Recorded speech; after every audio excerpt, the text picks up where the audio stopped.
I said to the Supreme Court, please give me permission to go and file this case. Supreme Court said, first we want to know why the Prime Minister did not reply to your letters. They are all well documented letters. So for the first time in the history of the world, a Prime Minister was issued a notice, file an affidavit why you did not reply to the letters of Dr. Swamy. Now,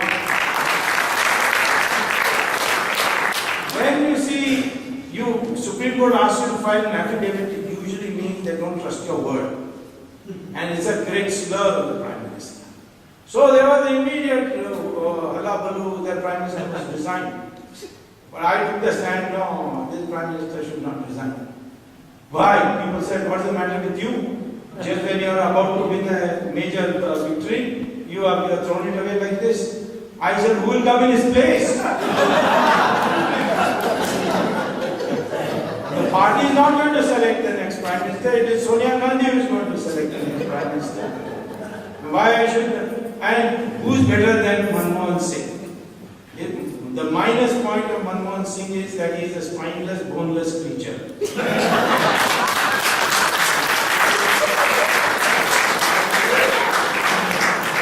But the plus point is he's personally not taken any money. Now he goes, the next person will be corrupt and spineless both. So what is the point in bringing, let the whole thing go, but not Manmohan Singh alone. So that is my disagreement with BJP. They go on concentrating on Manmohan Singh. They concentrate on Sonia Gandhi. She is the person who is big. Manmohan Singh is empowered under the law to give me sanction. But he has got another sanctioning authority above him. Sonia Gandhi, he has to get her sanction first to give me the sanction. Anyway, he filed an affidavit, and in that affidavit, he said that, the affidavit, he gave all the details. Every letter of mine he has written, very important letter, many facts in it, please advise. And the civil servants have written, nothing to be done. Ignore the letter. So this man didn't have the nerve to say to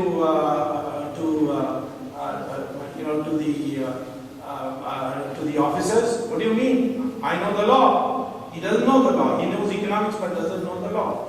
So therefore, anyway, I got permission. I went to court, and Raja went to jail. So Raja is today in jail. Then I found that Raja has a special friend. Her name is Kanimori.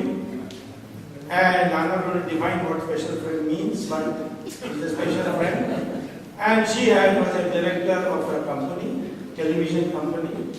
And that had suddenly got from this Shahid Balwas, Dawood Ibrahim's man, suddenly it got 275 crores.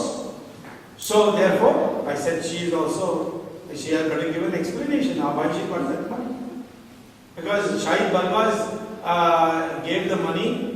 It's a real estate company. He gets a telecom license, and then immediately afterwards they give it to a television company. Why?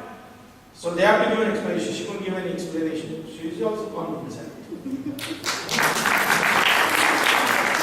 Then I found out that Aircel, which had got the license, earlier license, this Dayanidhi Madan was minister at that time. He started getting the license earlier than 2G. He got a 1G license. He was putting pressure on him to sell it to a Malaysian businessman who was called Anand Krishnan. He was not Indian Tamil, he was a Tamil from Jaffna. And he was a multimillionaire. And he was not in telecom business. But he was putting pressure on Shiv Shankar, I'll give you trouble till you sell your company to this Anand Krishnan. This Anand Krishnan is the launderer of LTT money. So we have one side ISI, Chinese People's Army, LTT. What is our country? Some dharamshala that anybody can come and stay. You see, so I filed this case against him. Now he has lost his ministership. Maybe in 2 weeks' time, he is also free inside. Then you see, I too got a big surprise when the private secretary of Raja came to my house one night. His name is Acharya Ashirvadam.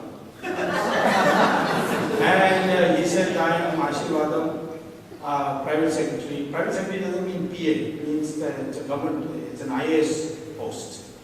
And he managed the administration of the minister's office. So he said, I would like to talk to you. So I brought him in, he said, my conscience I can't bear. And I've suffered personal tragedies, and I feel that somehow, because I have committed sin, therefore I'm suffering, I'd like to become a whistleblower. And I got a whole lot of documents. And I made him then stand in the witness box as a CBI witness. He has given witness also.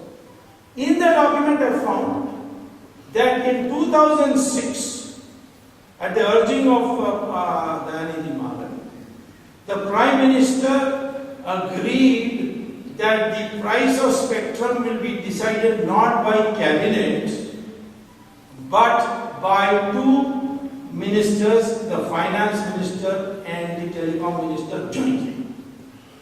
And the document showed that the 2001 price was not decided by Raja alone, but with the signature of Chidambaram also. He was finance minister. And Raja is in jail today because he fixed the price of 2001, but he didn't fix it alone. So why he should be alone in jail? So I filed another petition.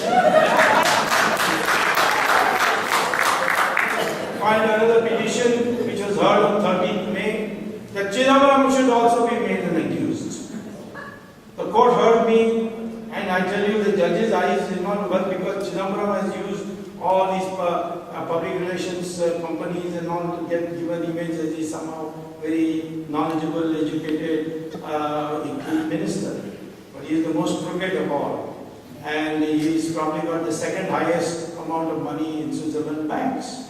And there may be more than 50,000 crores. And therefore, I filed, and the court heard me and said, now we want to hear the CBI also. So we'll hear the next hearing in July. I said, well, in July I have to teach at Harvard. So please fix it for August. So they fixed it for 24th August. After that, Chidambaram will also go to jail. So many Madrasis have gone to jail that they have now started serving masala dosa and idli in the But I have told the jail superintendent to start learning how to prepare pizza and spaghetti also.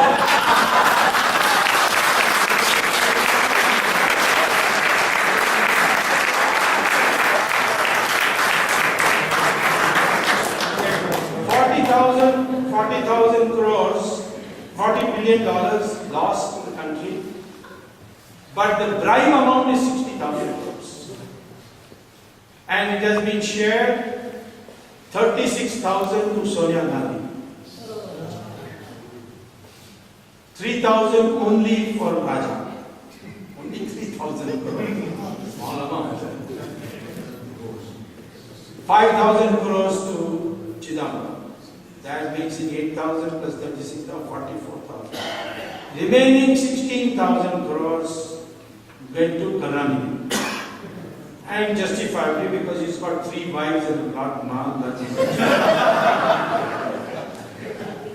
So this amount of money, what will you do with it? Many things, many ways you can ruin the Indian economy with that money. Supposing I start buying luxuries left, right and center, like Raja has bought 6 Mercedes-Benz, beautiful house. Or I start going to 5-star hotels on a daily basis. Or I build 5-star hotels. This kind of money is used, you can't build a factory with it, because then the income tax will ask you, how did you get the money? But you can consume it. And you can put things in your house, buy antiques, buy this thing, buy paintings, this kind of thing, gold. Or send it abroad through the Avada and put it in foreign banks. Do you know that India is supposed to have anywhere between $500 billion and $1.5 trillion in Swiss franc alone. There are 77 countries where you have safe banking or what is called secret banking. But Switzerland alone has between half a trillion and 1.5 trillion. Of course, now Switzerland is tightening its laws, so maybe they will start going to other places like Macau and Cayman Island and so on. And this amount of money which is kept as deposits in these banks, you don't get interest on it. You are charged 2% service charge. Yeah. And then these banks lend this money out in the United States and all and earn 4%. So 2% plus 4% on $1.5 trillion. How much money Switzerland is making by doing nothing?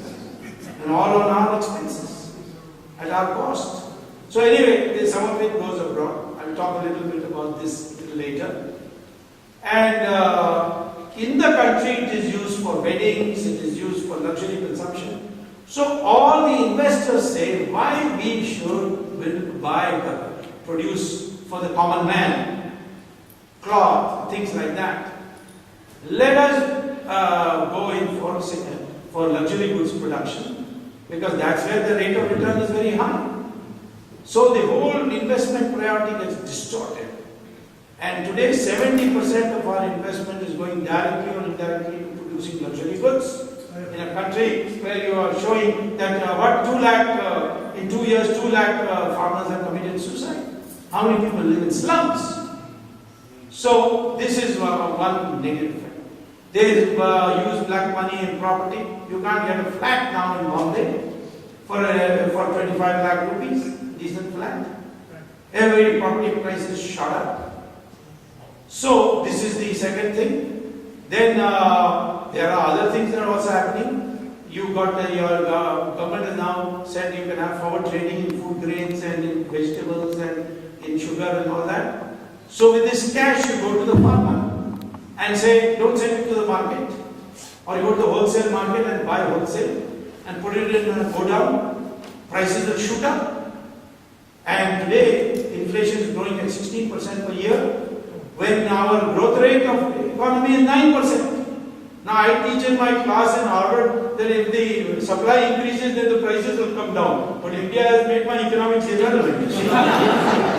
Prices are also going up and supply is also going up. So that is because of hoarding. Then there is another interesting development that has taken place. I believe that Sonia Gandhi complained to Chidambaram when he was finance minister, what is this Switzerland people, they are taking service charge, they are not earning on our money. So he said, I'll fix that. So he created a new financial derivative called participatory note. What is a participatory note? You send your money out by hawala and take that cash and go to Fidelity Insurance counter or to Morgan Stanley counter and put it there and say, give me a participatory note. They'll give you a piece of paper in which it will just be the amount will be written. No other country has participatory note. Only India has. And you take that participatory note, you come back, give a copy to the Reserve Bank, and then you go and tell a mutual fund, please invest my money, and the stock market, you invest. And so many people are investing, the stock market shoots up. Then you sell at the peak, and the money, the rupees you get, you earn, you go to the Reserve Bank and say, now give me dollars, because the law says that participatory note, if used in the stock market, the gains from that will be converted automatically into dollar, into foreign currency. You take the foreign currency and go back. Of course, there is one problem, which Chidambaram later fixed, that once you sell at that price, you have to pay capital gains tax. So, then that's a problem. So he invented a new law. He created a new law saying, if you come via Mauritius with a $1 company, just pay $1 and you can create a company in Mauritius. And that Mauritius company invests in the stock market, then poor Mauritius is a very poor country, so we want to be helpful to them. So no capital gains tax for that.